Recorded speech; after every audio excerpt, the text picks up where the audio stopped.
Robert Kiyosaki once said, although I don't like the way the Chinese do business, I continue to do business in China. I have to. They are the next world power. Keep this in mind as we discuss today the unstoppable rise of China. My name is Dr. David Oualaalou. And my name is Dr. Ross Stewart. And you are watching Geopolitics in Conflict.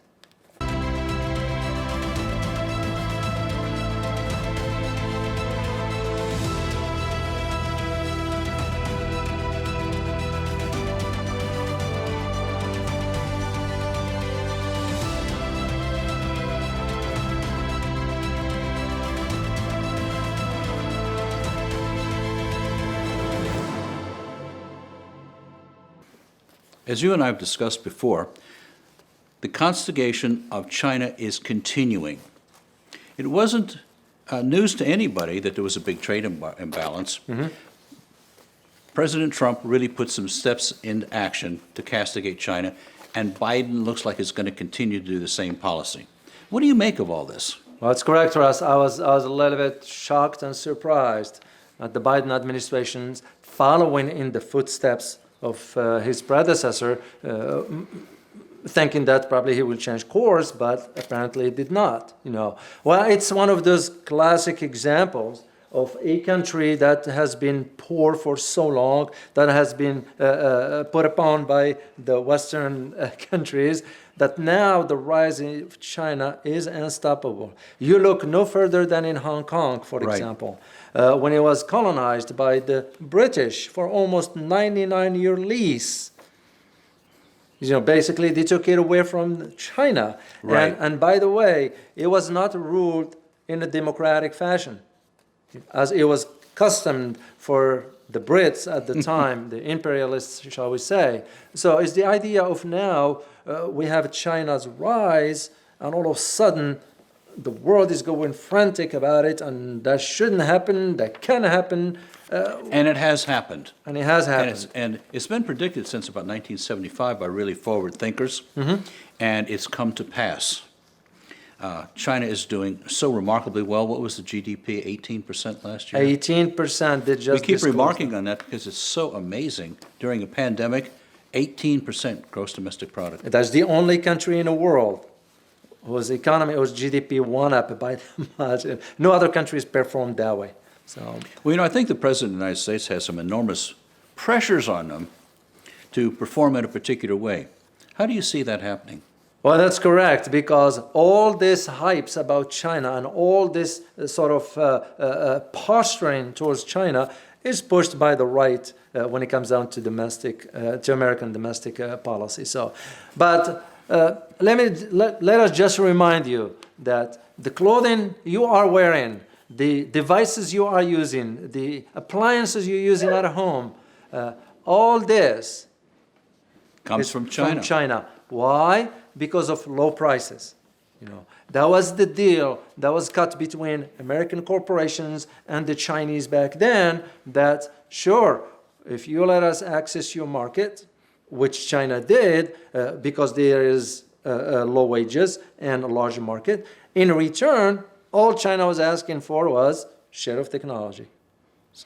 And the moneyed people in the United States were more than happy to invest in China. That's correct, and this is why so many now are wondering, because here's the reality.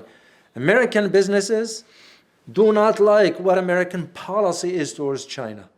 Because it hurts them. Exactly. You don't hear this much, but that's exactly where this thing is going. Why? Because they are operating in the Chinese market, and Chinese markets provide them that opportunity to profit, to generate profits, right, but also diversify and so forth. So the question becomes is, why all of a sudden are we taking this posturing towards China? What do you think it is? Well, it's kind of, it's like, I almost feel like a child being outcompeted by his or her opponent. Well, classmates. There's that aspect. There's also those people who benefit from conflict. Well, that's correct, because the more conflict there is, the more weapons will be sold, the more selling the idea to the American people that, the country A is not good, country B is not good, and so forth. Well, it has nothing to do with the reality for what it is. We are maintaining, you, I, Ross, all of us, we are maintaining our standard of living because Products are cheap when they come from China. that is correct. Look no further than when you go to Walmart. Well, Walmart used to be a distribution center back then. Now Walmart is the largest corporation in America thanks to China. Because when you go to Walmart, what do you see there? Chinese product there, manufactured there and coming over here. So, I do a point-by-point comparison.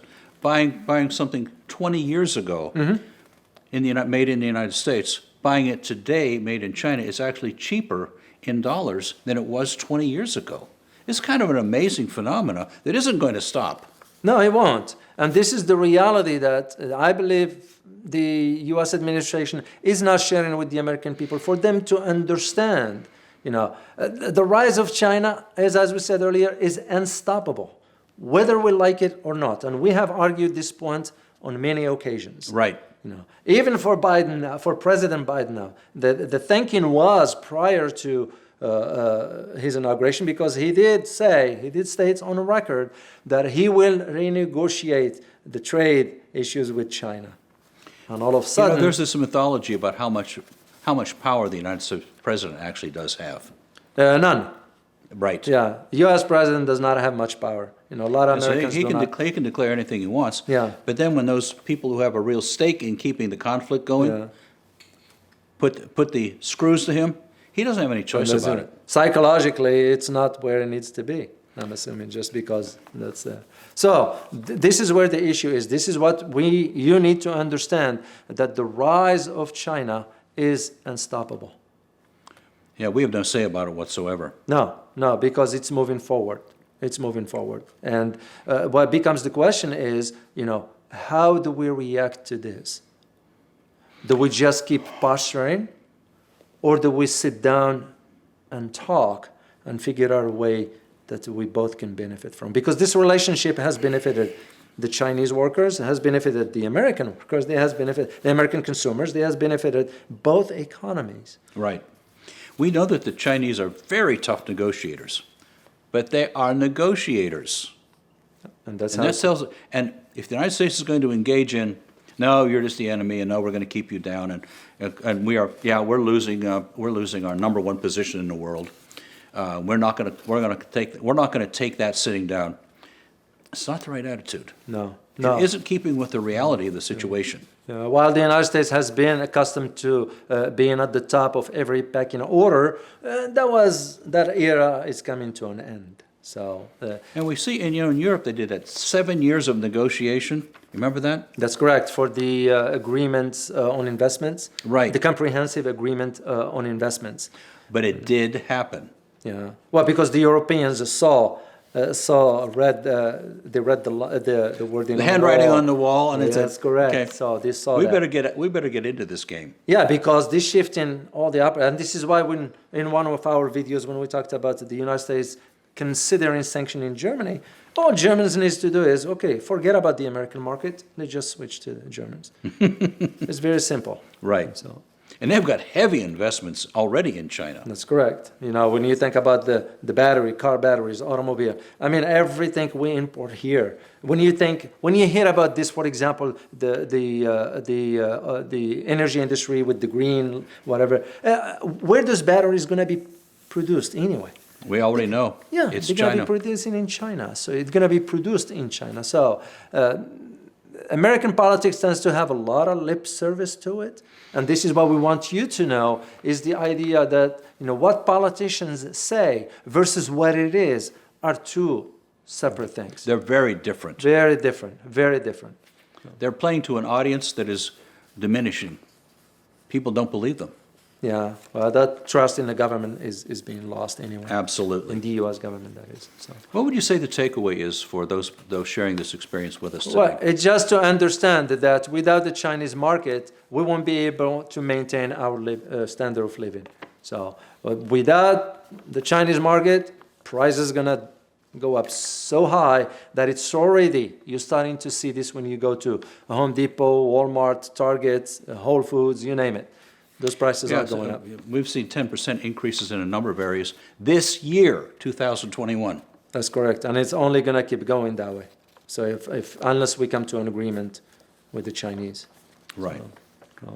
So let us know your thoughts and comments, and also don't forget to like, share, and subscribe. And as always, Stay informed. till next time. Bye-bye. Bye-bye.